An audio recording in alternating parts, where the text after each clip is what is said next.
Genital mutilation has been nearly universally condemned. Genital mutilation has been condemned by the WHO, the United Nations Children's Fund, the United Nations Population Fund. According to the WHO, genital mutilation is recognized internationally as a violation of human rights. Genital mutilation is considered particularly egregious because, as the WHO notes, it is nearly always carried out on minors and is a violation of the rights of children.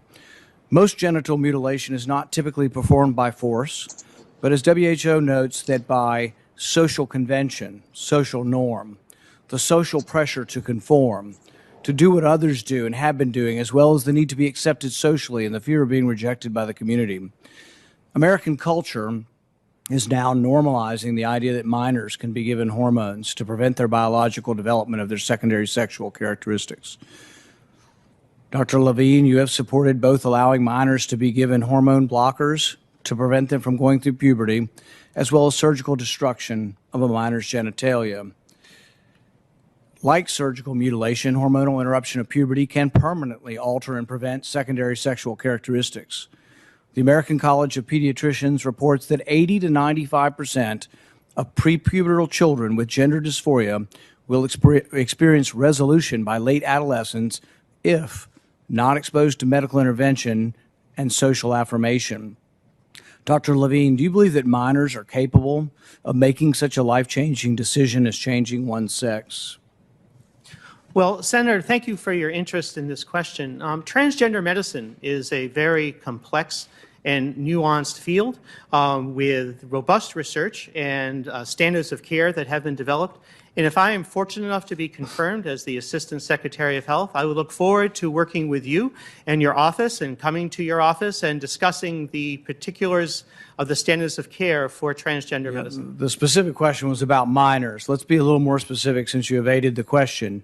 Do you support the government intervening to override the parent's consent to give a child puberty blockers, cross-sex hormones, and/or amputation surgery of breasts and genitalia? You have said that you're willing to accelerate the protocols for street kids. I'm alarmed that poor kids with no parents who are homeless and distraught, you would just go through this and allow that to happen to a minor.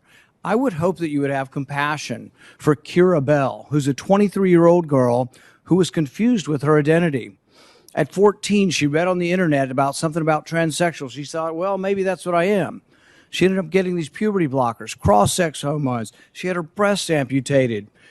But here's what ultimately she says now. And this is a very insightful decision from someone who made a mistake but was led to believe this was a good thing by the medical community. I made a brash decision as a teenager, as a lot of teenagers do, trying to find confidence and happiness, except now the rest of my life will be negatively affected, she said, adding that the medicalized gender transitioning was a very temporary, superficial fix for a very complex identity issue. What I'm alarmed at is that you're not willing to say absolutely minors shouldn't be making decisions to amputate their breast or to amputate their genitalia. For most of our history, we have believed that minors don't have full rights and the parents need to be involved. So I'm alarmed that you won't say with certainty that minors should not have the ability to make the decision to take hormones that will affect them for the rest of their life. So anyway, today I'll give you my thoughts on a conversation that I had with a transgender. So as you know, I'm a street preacher. And so as a street preacher, I talk to many different people from many different walks of life. And so I was talking to this transgender one day, and the transgender was telling me, I'm not a man, I'm a woman. And I'm like, okay, well, according to biology, that's not true. You're a man. And he said, and I said, okay, well, you know, you're a woman. You're a man pretending to be a woman. And he said, no, transgenders are women. They're just like real women. So it's just like, you know, he's just trapped in that body, but he's an actual woman. And so I got to thinking, well, if you're an actual woman and you're attracted to men, well, that would make you heterosexual, right? Trans people say that whatever their gender is, that's their gender. They're not, you know, portraying or masquerading another gender. They're actually that gender. So if a a transgender male says he's actually a real male. There's no difference between him and a regular male. Yeah, and even like, you know, on the sports are starting to say that too. There's no difference between a regular transgender man or woman and a heterosexual or just a biological man or woman. And so, you know, they can get into sports and stuff. And so I got to thinking, well, that means you're heterosexual, right? If you're saying that you are a woman, you're not a trans woman, you're not a trans man, that you're a natural woman, you're just a woman, well, that would make you heterosexual. And so my thoughts are this: I would like an H added to the LGBTQ. You should add H, because if transgenders are truly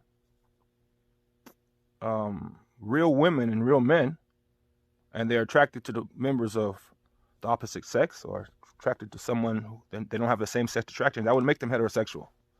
So if transgenders are proclaiming to be real biological males and real biological females, and there's no difference, well then I would like to join the LGBTQ.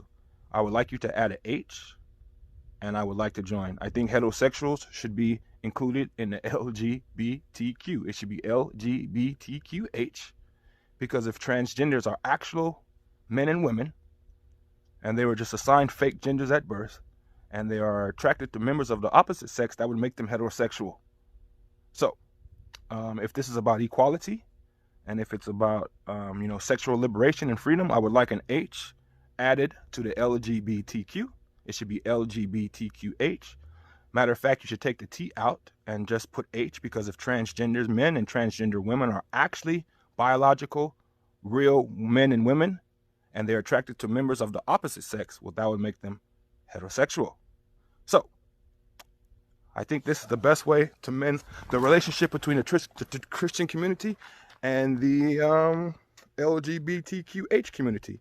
We should add an H, and we should all fight for equality, real equality, where everyone is treated equal, gay people and Christians. So that's my thoughts for today. God bless you.